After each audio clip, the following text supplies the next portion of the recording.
شروع کرتا ہوں اللہ تعالیٰ کے نام سے جو بڑا مہربان نہایت رحم کرنے والا ہے۔ السلام علیکم ورحمۃ اللہ وبرکاتہ۔ دوستو، اگر آپ حدیث سننا پسند کرتے ہیں تو ہمارے چینل کو سبسکرائب کر لیں اور ہماری ویڈیو کو اپنے دوستوں کے ساتھ لازمی شیئر کریں۔ اللہ تعالیٰ ہمیں ان حدیث پر عمل کرنے کی توفیق عطا فرمائے، آمین۔ رسول اللہ صلی اللہ علیہ وسلم نے فرمایا، جس نے والدہ اور اس کے بچوں کے درمیان جدائی ڈال دی تو روز قیامت اللہ اس کے اور اس کے چہیتوں، والدین اور اولاد وغیرہ کے درمیان جدائی ڈال دے گا۔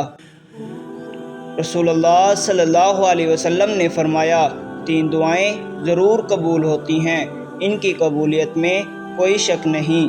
نمبر 1 باپ کی دعا، نمبر 2 مسافر کی دعا، نمبر 3 مظلوم کی دعا۔